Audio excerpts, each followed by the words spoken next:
నమస్తే, welcome to health zone.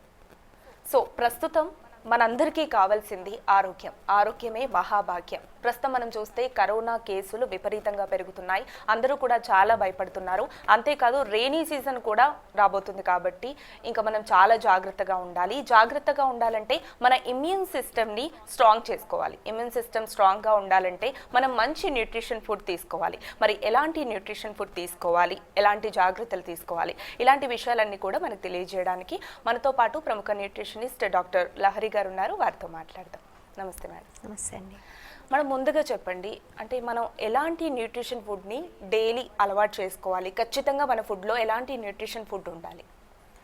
So మనం తీసుకునేటువంటి ఫుడ్ ఏదైనా సరే కొన్ని ఫుడ్ గ్రూప్స్ అనేవి తప్పనిసరిగా ప్రతిరోజు మన డైట్లో కనుక చేర్చుకున్నట్టయితే డెఫినెట్లీ మనకు కావాల్సినటువంటి న్యూట్రియంట్స్ అంటే అన్ని రకాల పోషకాలు మనకు వస్తాయండి. ఈ పోషకాల్లో మనకి అన్నిటికంటే ముఖ్యమైనవి అని కాదు, అన్నీ ముఖ్యమైనవే. సో బేసికలీ మ్యాక్రోన్యూట్రియంట్స్ అంటారు. కార్బోహైడ్రేట్స్ కానీ, ప్రోటీన్స్ కానీ, ఫ్యాట్స్ కానీ, ఇటువంటివన్నీ తప్పనిసరిగా ఉండేలాగా చూసుకోవాలి మనం తీసుకునే ఆహారంలో. వాటితో పాటుగా విటమిన్స్, మినరల్స్, అట్లాగే యాంటీ ఆక్సిడెంట్స్ కానీ, యాంటీ ఇన్ఫ్లమేటరీ ఫుడ్స్ కానీ, ఇట్లాంటివన్నీ కూడా డైట్లో ఉండేలా చూసుకోవాలి.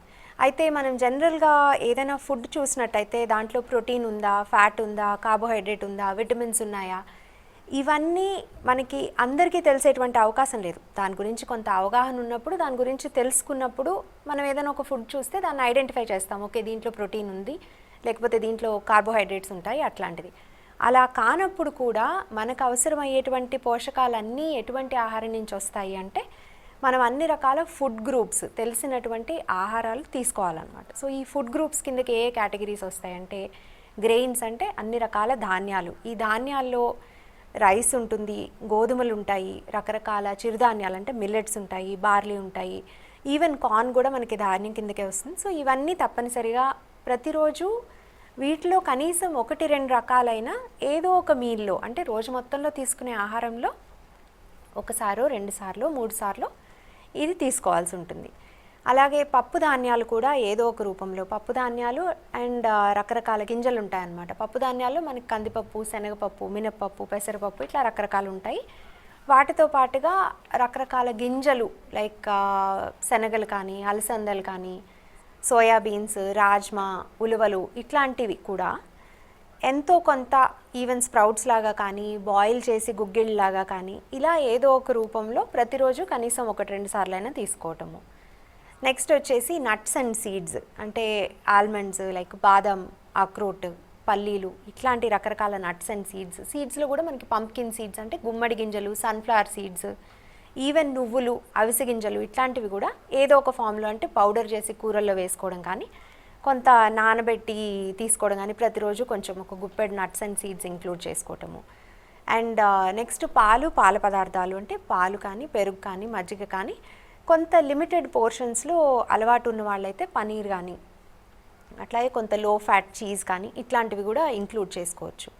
అండ్ మేజర్లీ ఎక్కువ క్వాంటిటీలో కూరగాయలన్నీ కూడా తీసుకోవడం అన్నమాట. అన్ని రకాల కాయగూరలు, ఆకుకూరలు, అంటే ప్రతిరోజు అన్ని వెరైటీస్ తీసుకోవాల్సిన అవసరం లేదు, కానీ కనీసం 2-3 రకాల కాయగూరలు, వారంలో కనీసం 2-3 రోజులైనా సరే ఏదో ఒక రకమైన ఆకుకూర, ఇట్లాంటివి తప్పనిసరిగా ఈ కూరగాయల దీంట్లో మనం ఇంక్లూడ్ చేసుకోవచ్చు. నెక్స్ట్ వచ్చేసి మన ఫ్రూట్స్ ఉంటాయన్నమాట. ఈ పళ్ళు కూడా రోజు కనీసం 2 రకాల పళ్ళు, దాదాపు 100-150 గ్రామ్స్ వరకు ఇంక్లూడ్ చేసుకుంటే కూడా సరిపోతుంది. ఈ ఫుడ్ గ్రూప్స్ అన్నిటితో పాటు కొంత తక్కువ క్వాంటిటీలో మనం కావాలనుకున్నా లేకపోయినా చాలాసార్లు ఇంక్లూడ్ అయ్యేది ఏంటంటే కుకింగ్ ఆయిల్స్ ఒకటి, అండ్ కొంత యాడెడ్ స్వీట్నర్స్ అంటే షుగర్స్ కానీ, బెల్లం కానీ, హనీ కానీ, ఇట్లాంటివి ఏదో ఒక రూపంలో అయితే టీస్, కాఫీస్లో కానీ, ఏదైనా స్నాక్స్ లాంటివి తీసుకుంటే దాంట్లో ఉండటం కానీ జరుగుతుంది. అయితే ఇవి చాలా తక్కువ క్వాంటిటీలో తీసుకోవటం, కుకింగ్ ఆయిల్స్ ఒకటి, ఈ యాడెడ్ షుగర్స్ ఒకటి. మిగతావన్నీ కూడా మనకి ఎనర్జీని ఇచ్చేవి కాబట్టి కొంచెం మోడరేట్ క్వాంటిటీస్లో తీసుకోవటం. అండ్ వీటన్నిటితో పాటుగా నాన్ వెజ్ తినే వాళ్ళైతే కనుక వారంలో 2-3 సార్లు మీట్ ఏదైనా ఇంక్లూడ్ చేసుకోవచ్చు. ప్రిఫరబుల్లీ చికెన్ కానీ, ఫిష్ కానీ ఇంక్లూడ్ చేసుకోవటం. And maybe monthly 1 or 2 red meat, మనకి మటన్ కానీ, ల్యామ్ కానీ, ఇట్లాంటివి ఇంక్లూడ్ చేసుకోవటం. అదర్ సీ ఫుడ్స్ ఏవైనా ఉంటే మంత్లీ 1 ఇంక్లూడ్ చేసుకోవడం.